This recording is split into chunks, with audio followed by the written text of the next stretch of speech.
about the basic balance position today and what it is and what purpose it serves. So let me just take off my jacket so it's easier to see my position. So the most common mistakes while riding is, in Western, it's usually a chair seat, which is when you have your legs forward, out from underneath you, and you sit in your saddle and you slouch. Now, why I don't want to do this is because gravity is pulling you down. So when a horse launches out of a turn or something, you're going to be stuck back here, and you are not going to be able to get back up with them. And that's going to cause you to bounce, that's going to cause your legs to swing, that's going to cause unstable legs, etc. What you want to do is you want to have your ear, your shoulder, your hip, and your heel aligned in a straight line. You want your back up straight, raise your ribs, and you want a slightly bent back, but not too much, just so it's holding straight and strong. You want strong legs, you want to put the pressure down your heels, but you also want to use your seat. You don't want to be leaning on the back of the saddle, you want to be up about in the middle, give a little bit of space, so you're not dependent on the seat. You want to be dependent on your own stature and body, not your seat.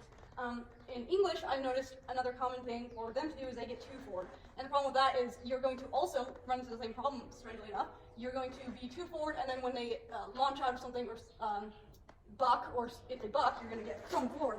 If they launch out of something, you're going to get thrown back because you're already in that position, instead of waiting for them to do it and then following their body movement. So if you're already leaning too far forward, you're going to get thrown back, you're going to get thrown forward, you're going to get thrown all around, your legs are not going to be sturdy. Why you want to put right underneath yourself is so that you keep a strong leg, you keep a strong seat, your weight is pushing down, just as if you were standing. If you were standing, you could not stand like this, and you could not stand like this.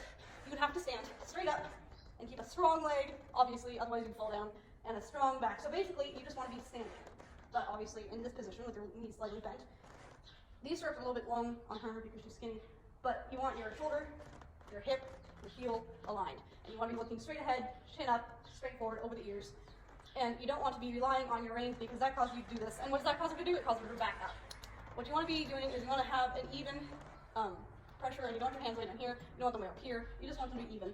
Another misconception or mistake that a lot of riders make is they confuse the basic balance position for just being heels down, as that's like what a lot of trainers obviously teach. And instead of heels down, a lot of people ride with their heels up. And that obviously knocks off your whole balance, whether you have a basic balance position or not. And basically, if you don't have your heels down, you don't have a basic balance position.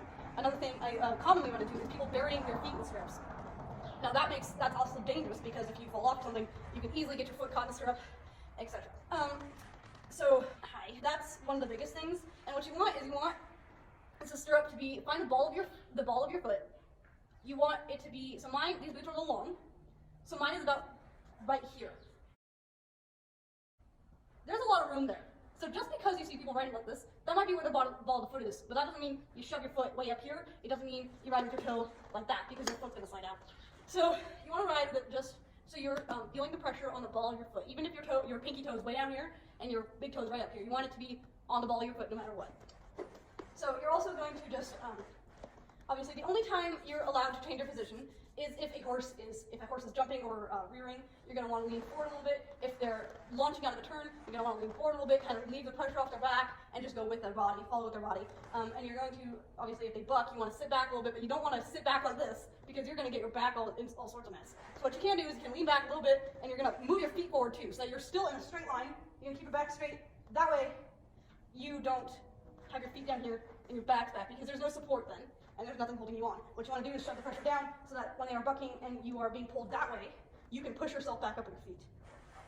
So, I'm trying to think here. Another misconception is a lot of people slouch. I've noticed a lot of drill racers slouch. You don't want to slouch because you can get your back all yanked down place and all sorts of stuff. So you don't want to slouch, you want to have a nice straight back, and if you can go over and look at your videos and go, is my heel aligned with the back cinch? That's what I always look at. Because your back cinch aligns with your hip, and then all the way up to your shoulder. And you want your heel to be aligned with the back cinch all the way up to your shoulder. And I mean the edge of the back cinch. Your heel's just right there. All the way up to your shoulder, up to your ear, and you want to always be sitting straight. I'll show you what it looks like when I canter, because I will keep that position, and sometimes I will also do a kind of a half seat, so that on a horse like her, I never know what she's going to do. So I'm going to do a half seat a little bit, so that I'm relying more on my stirrups than I am on my seat. Because if you're relying on your seat when they're bucking or something, your seat is easily lost, and then what else is lost? Your stirrups. Once you lose your seat, you're off. Because when you're using your seat only, you have nothing in your stirrups. But when they're bucking, you really want to use mostly your stirrups, because there's no way you're going to be able to use your seat. Like, they will bounce you out of that seat. Horses are too strong for you to just use your seat and think that's fine, and you stay on. So you have to use your legs more, use your stirrups. You want to primarily use your stirrups to keep your weight in, because otherwise you're going to go flying off. Especially when horses like this horse, she's 16.3, she's huge, pushes out of a turn or something. If you're trying to rely on your seat, you're going to get lagged behind bad. So you have to be up there and ready with her and up with her when she launches out of a turn, otherwise you're going back there. Now, when you can see her walking, you'll see that I keep my legs and I kind of move her body. But I don't rely on, I don't rely on any part of my feet or my heels. I rely on everything together, but I will be able to resort to one if we go fast. Okay. What happens when you have your, it's going to be hard for me because I'm so used to bike. There's a little difference, and it's pretty heavy. You'll see that my heels go. Because my legs are being caught. If you want to do any of that, you want to keep your legs underneath yourself and strong. Otherwise, you're going to do one of those two things. You're either going to flop on her back, or you're going to raise your heels, and as soon as the horse stops or turns, you're going to go flying off the front. I wanted to quickly address one more thing. If you've noticed when you riding, your arms are like this, you want to have them like this, and the reason for this is usually when you have a chair seat or you're leaning too far forward, because you are struggling to keep your arms where they're supposed to be. Because when you lose balance, you try to put your arms out to balance yourself. So that's what this is, especially when you push out of a turn, you go like that. That's like if you were tripping. And the way to fix that is to work in your position and your leg strength and your core strength. Otherwise, you're going to have that problem forever. And you want your arms to be by your side. You want everything to be straight as if you're standing up. If you were standing up like this, your shoulder, hip, and heel would be aligned. And so would your ears. So you want your head, you don't want your head like this, or like this, obviously. Which, looking down causes that, again. So you want to be looking up, you want to have a straight posture, you want to have your hip, shoulder, and heel aligned, and just like if you were standing. Now, real quick, before I end this video, I want to go over some exercises that can help you with your daily riding if you cannot ride more than you'd like to. If you cannot ride more than 2 times a week or so. Some exercises that you can do while you're riding and when you're not is when you're not walking around on your heels to kind of get this used to stretching, strengthen those leg muscles, and just to strengthen those leg muscles, straighten your core. Your core is very important. And when you're on the horse, these exercises help. But if you'll notice while I'm doing these exercises, my lower leg does not move. My whole leg does not move. The point of this is to keep your leg, and it actually strengthens it a lot more than you think it would. Strengthening it, because it's really just to help your mind keep your legs in a position where they're supposed to be. Because when you do this, it will also help when you have to do this in the barrel racing or jumping or really anything. So I don't want to really rely on my saddle, but you'll see when I leave this side, this foot does come up a little bit. This is my weak foot. So you will see that happening, but that's okay. The more you do it, the easier it gets.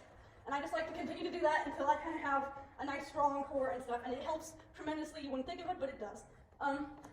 So yeah, instead of your position being this, you want it to be this. Stand up straight, tall, straight, strong shoulders, strong back, strong legs, strong core. You want to be strong in every way. You want to hold yourself upright, because otherwise gravity's going to pull you back or forward. You don't want to be like this, because then you'll be leaning on her shoulders. You want to do this, because then you're leaning on her back. And you don't want to do that either when they buck or act up, because then if you're just leaning back, there's no support. You'll feel it if you test this. If you lean not forward, you lean back and put your weight into your feet and kind of pressure them like that, because then that'll be holding you back instead of there's no leeway here, so you can just flop back and forth. Whereas here, if you pull, you feel there's a little bit of a resistance because your legs are holding you back. There's nothing to hold you back when you're like this. Another big one is looking at the ears. You don't want to be looking at the ears, because that also causes slouching, because you're looking at the ears instead of looking where you're going. See the difference? Looking at the ears, looking where you go. Looking at the ears, looking where you're going. My rib cage moves a lot when I do that, so you want to keep it straight.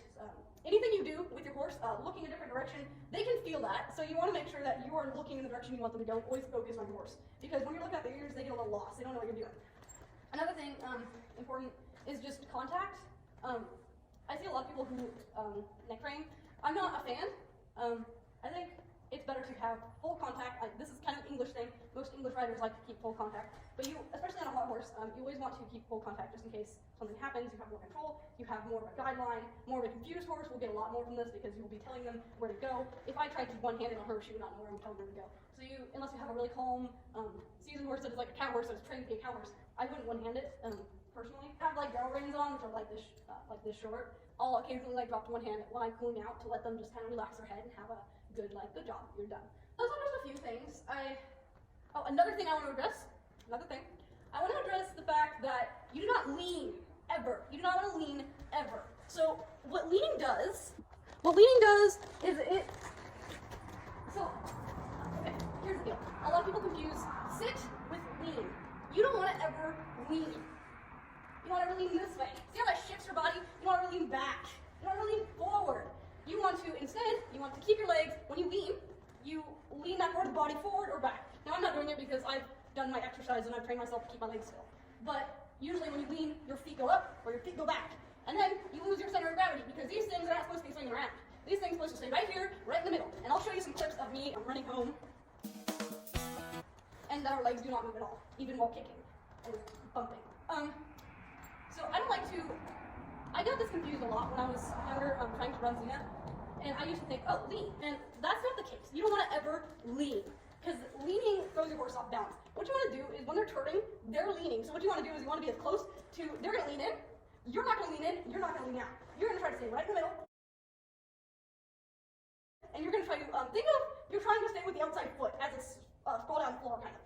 But you also don't want to lean that way. You want to stay up straight and you want to sit that way. You want to, if you're turning this way, you want to put that pressure in the outside or in the inside foot so you don't fall into the turn. But you also want to keep even squeeze with the outside foot too, because you don't want to fall out.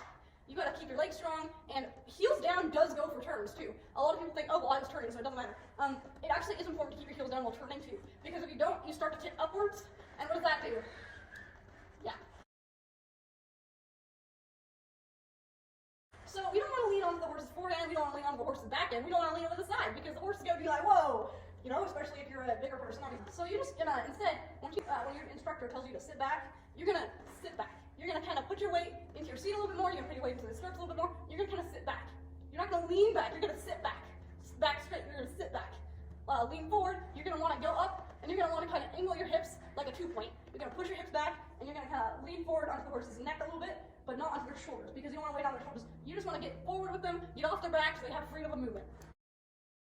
Your instructor, when they tell you to lean out of the turn, or don't lean out of the turn, or don't, what they're telling you is basically just sit straight in the saddle. You're not going to want to be leaning all over the place.